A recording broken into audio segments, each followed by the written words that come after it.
kalagayan natin ngayon, sobra na ang pambabalahura sa ating karapatan. Nasa kamay mo ngayon ang pagpasya kung ang bansang ito ay bubuhayin natin, sapagkat ngayon ay pilit na pinapatay ng mga mapagsamantalang politiko.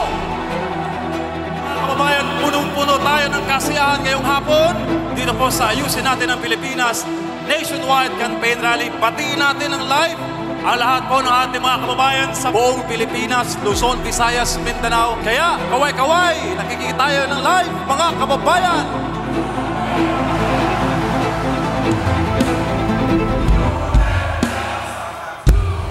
Sa Mayo 12, ipakita natin, bawat isa sa atin may kapangyarihan.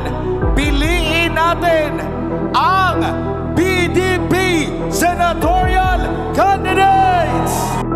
Quiboloy Duterte! Quiboloy Duterte! Quiboloy Duterte! Sila po ay walang bahid ng droga. Si Pastor Quiboloy walang bahid ng korupsyon. Kaya po pwedeng magsalita laban sa korupsyon. Ibabalik natin ang pamahala katulad ni Tatay Digong. Iboto natin ang lahat ng senatorial candidates na pinili ni Tatay Digong para muling bumangon ang Pilipinas. Para ang madilim na yugtong ito matatapos na. Sasamahan niyo ba kami, mga kababayan? Ito na ang umpisa ng bagong buhay, bagong Pilipino sa bagong Pilipinas, para sa Diyos at sa Pilipinas nating mahal. Mabuhay ang bawat Pilipino! Isa sa mga kinabilib ko kay Pastor dahil alam niyo yung hindi pa siya nakakaupo bilang senador pero ang dami niya nang nagawa. Pagkatiwalaan natin silang lahat dahil nakakasiguro tayo na lahat ng ito ay para sa Diyos at sa Pilipinas nating mahal. Mabuhay ang PDP laban! At mabuhay ang Pilipinas kong mahal! Hindi ko masikmura ang higit na talamak na antas ng korupsyong nagaganap ngayon sa ilalim ng administrasyon ni Bongbong Marcos. Buksan ninyo ang inyong mga mata. Magising po tayo, Pilipinas. Nakikiusap po ako na dalhin po ninyo yung buong slate ng PDP laban. Kasi po kailangan natin ang pipigil para hindi matanggal ang Vice President. Lahat po ng gustong manatili ang Vice President, lahat po kayo'y hinahamon namin. Dalhin po nyo lahat ang PDP laban. Yan lamang po ang paraan para pigilin ang maitim na balakid ng kabilang team na tanggalin ang Vice President Sara Duterte.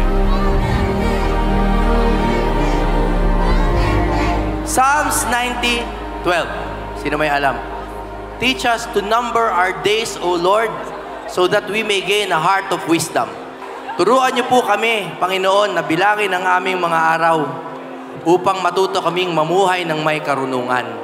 Sana po pagbigyan niyo po ang Duterte 9 na hindi lang po magpaligaya sa inyo ng ganitong pansamantala, kundi paligayahin po ang buong buhay ninyo.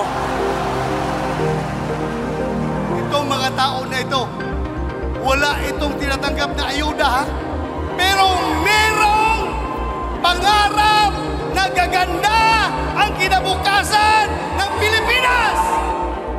Sana tayo, huwag tayong mawalan ng pag-asa. Fight pa rin tayo, kumbate pa rin tayo! Tulungan natin ito sila dahil sila ay magiging team na tagapaglinis ng ating bayan. Isang charismatic, spiritual, leader po at may leadership po.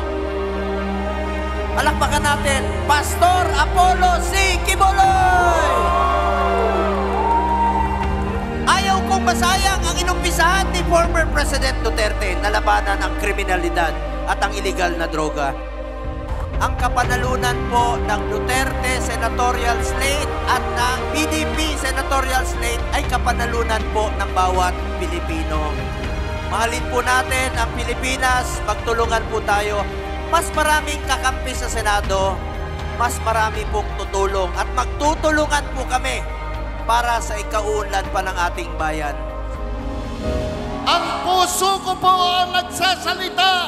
Gusto ko pong maglingkod sa sambayanang Pilipino. Ginagawa nilang magnanakaw o nagnakaw ang ating Vice Presidente. Ito naman ang sa akin, sambayanang Pilipino, kung kayo'y nanonood, walang magnanakaw na Duterte.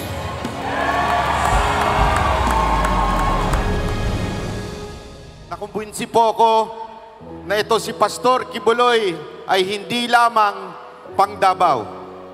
Dapat po talagang siyang maging senador dahil sa sobrang ganda ng ginawa niya sa kanyang community. Kung may bungang maganda, sa tingin ninyo ang pinuno nila ay hindi maganda, hindi magaling? Imposible po yun. Kaya ho maganda ang community ng KOJC dahil po sa magandang pamamahala ni Pastor Quiboloy. Kayo po ang una sa kampanyang ito na nakagawa ng nationwide at napakaraming tao na sumusuporta at nagmamahal sa kanya.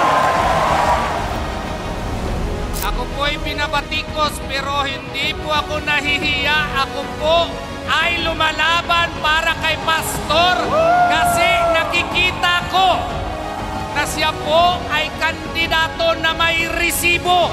So kung sasabihin ni Pastor na siya ang inyong main warrior against corruption, look at him. Look at KOJC. And then you will be convinced to vote for Pastor Apollo C. Quiboloy.